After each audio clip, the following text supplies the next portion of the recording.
Bismillah, Assalamualaikum Ustazah Wina. Waalaikumsalam Ustazah Ya, Atus. gimana kabarnya di pagi hari ini? Alhamdulillah luar biasa. Allahu Akbar. Masya Allah, Ustazah saya minta waktunya sebentar ya untuk kita ngobrol santai di pagi hari ini.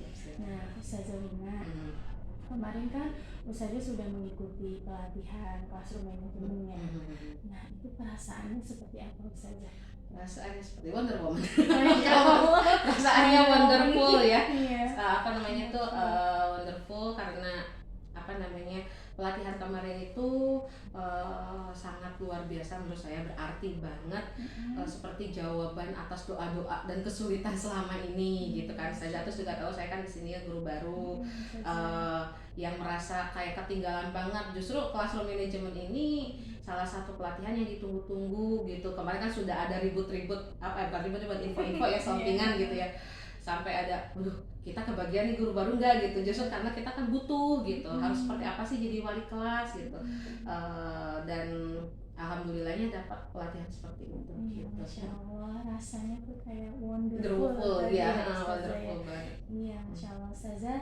Sekarang coba Ustazah jelaskan selama proses latihan kemarin itu gimana kegiatannya, atau ada hal-hal menarik atau gimana, coba silakan. Iya, sebenarnya untuk pelatihan kemarin itu udah menarik dari sejak masuk ruangan ya.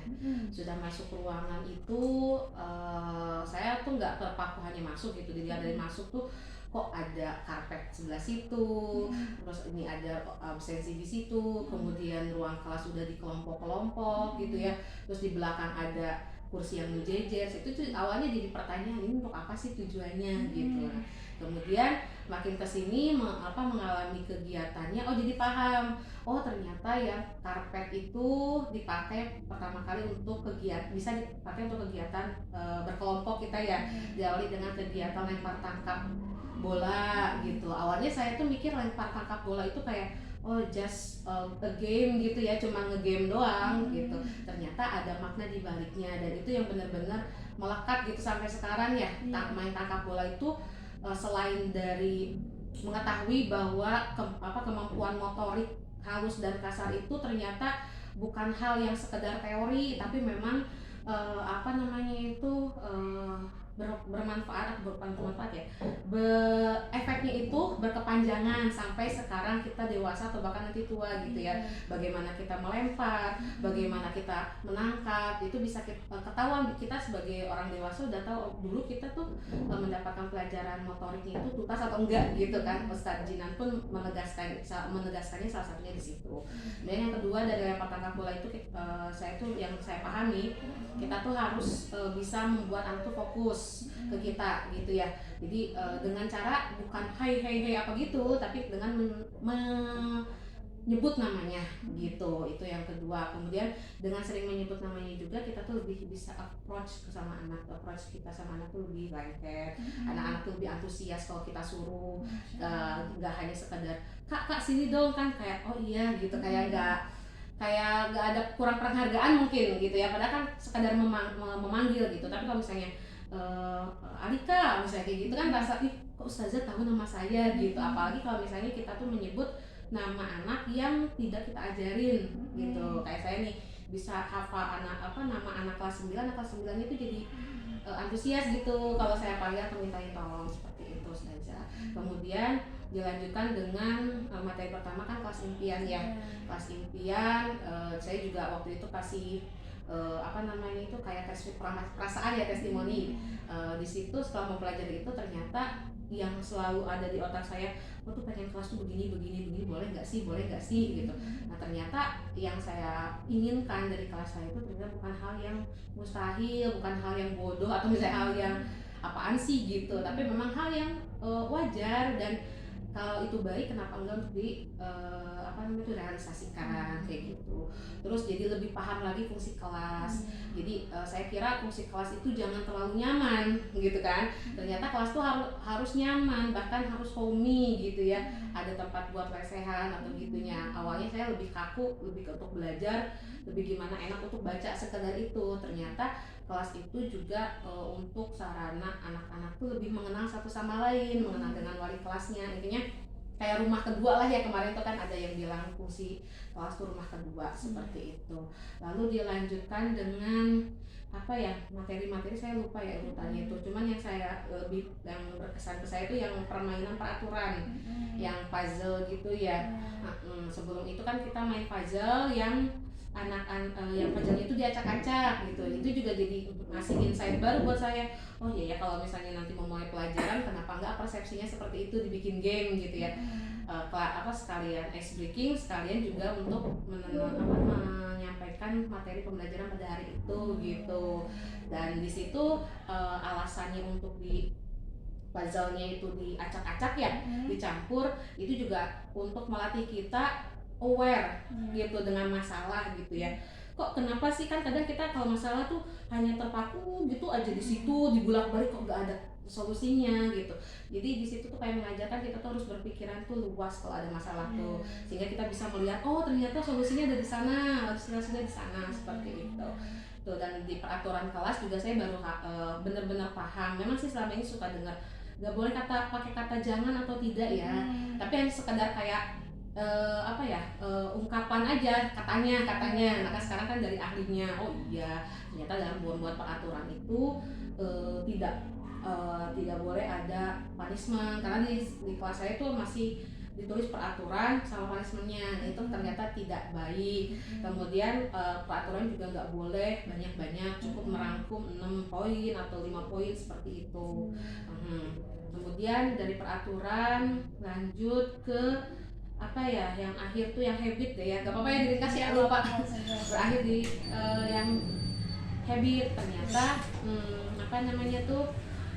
sekolah jadi jawaban ya selama ini. Soalnya pernah ustazah kelas saya itu bukan ada masalah ya, sempat ada anak-anaknya kan aktif ya, merasa kok peraturan dulu sih, bisa nggak sih kelas ini tuh tanpa peraturan, sampai waktu itu seperti itu. Cuma saya tuh pengen nggak bisa, cuman apa ya yang bikin yang bisa membuat mereka itu sadar peraturan itu penting gitu kan.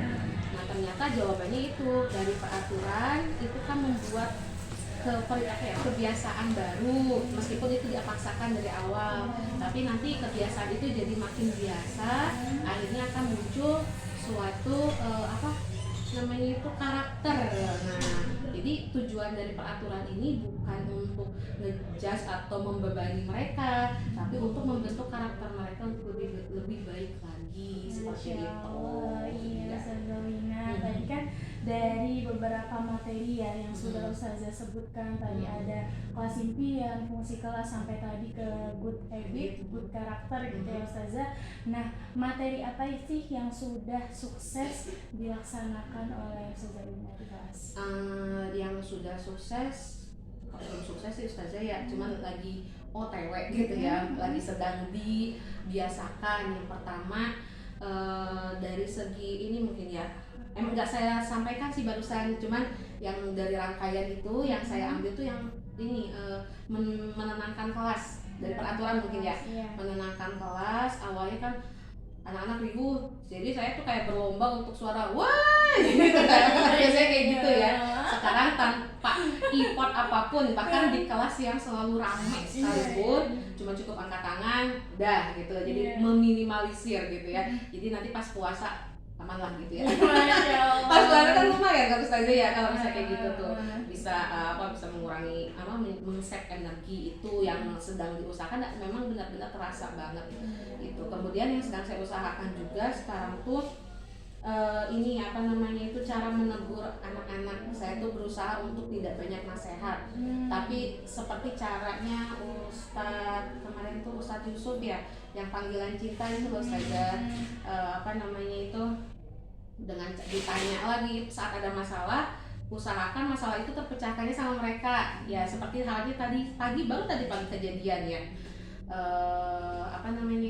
kelas habis perform kemarin tuh banyak sampah gitu ya. Terus kita sebagai wali kelas kemarin sama satu tuh udah janjian tuh biarin aja, kata saya tuh, biar jadi pembelajaran anak. Lalu saya tadi pagi halakoh pun akhirnya saya cut ya sampai ikrar doang, untuk yang lainnya enggak. Saya nanya ke anak-anak, menurut teman-teman di sini ini kelas sudah disapu apa belum? Udah Ustazah, kemarin piket dan sebagainya. Dan teman-teman kata saya itu apa namanya itu, suatu ruangan atau kelas itu disapu itu kalau seperti apa, ada nggak sih tandanya? Nggak ada sampah katanya tuh, rapi, sampai saya tulis kriteria kelas yang sudah dibersihkan. Terus saya tanya lagi, menurut teman-teman coba lihat sekitar, sudah seperti ini belum gitu.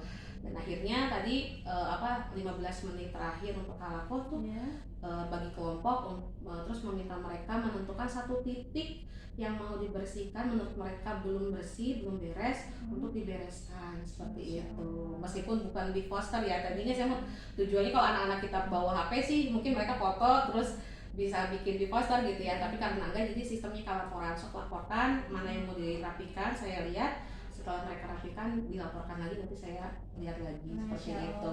Iya, tadi saya juga lihat ya, sempat lewat depan kelas Ustazah.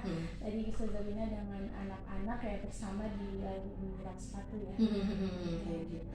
Ya Ustazah, selanjutnya ya, pertanyaan selanjutnya, faktor apa yang mendorong Ustazah dalam mengimplementasikan kelas?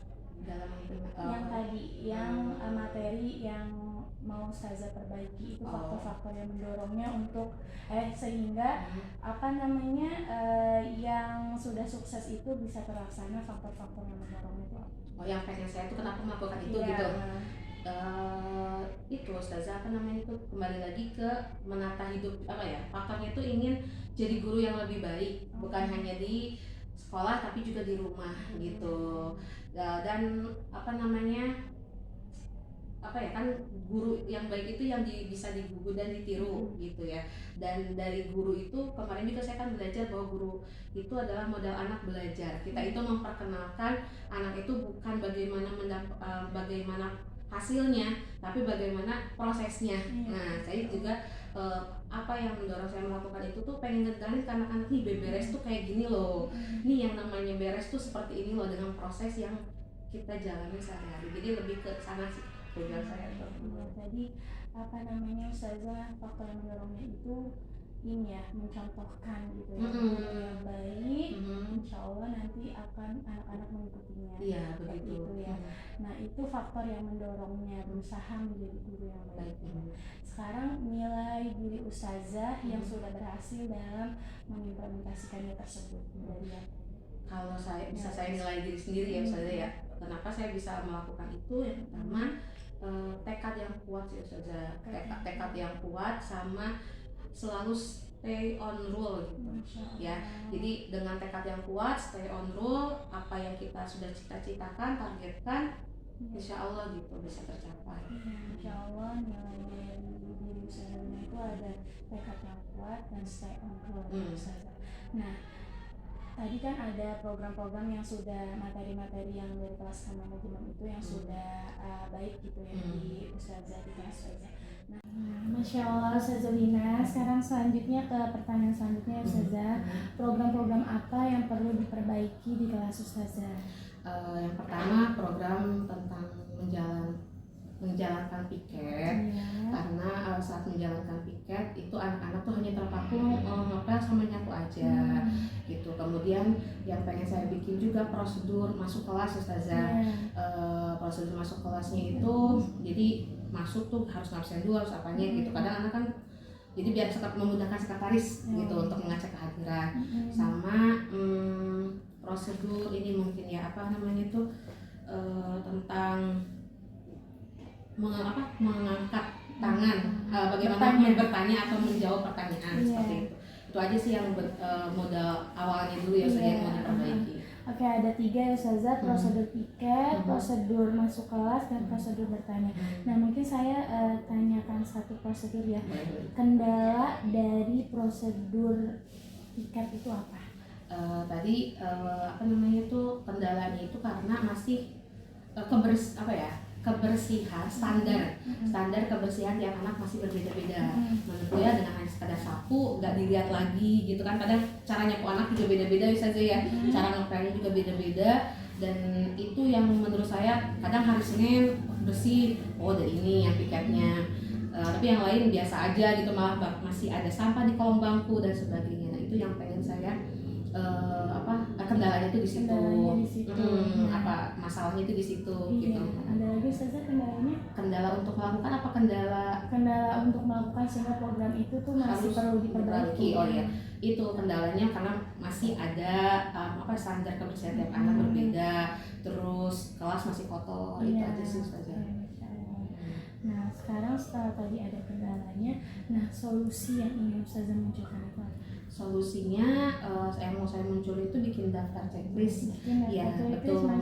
Kan tadi yang pagi-pagi sudah disetujui ya, kelas yang sudah bersih tuh dan rapi itu seperti apa udah ditulis di papan tulis tuh, tinggal saya mungkin nanti convert ke file, nanti digantung di kelas. Jadi setiap weekend tuh checklist, oh ini udah.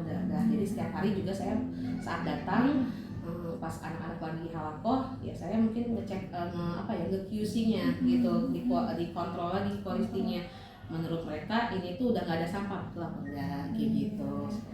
Ya, ada lagi solusinya saja? Solusi itu sih jadi hanya itu dulu kalau untuk ini ya kendala yang piket ya. Nah saya izin menambahkan dari solusi tersebut ya Ustazah, kayaknya Ustazah juga perlu nanti mengapresiasi ya. Mengapresiasi anak-anak setelah sudah berjalan baik nanti proses itu. Betul ya Ustazah. Ya, Masya Allah, terima kasih. Ya. Nah Masya Allah Ustazah Wina, dari ngobrol santai kita yang beberapa menit ini bisa saya simpulkan Ustazah Wina ini sosok yang tekun belajar, bersemangat dalam belajar untuk mengetahui ilmu-ilmu yang baru, ilmu-ilmu yang masih ada keraguan di Ustazah Wina itu Ustazah sangat tekun, semangat untuk mengetahui hal tersebut.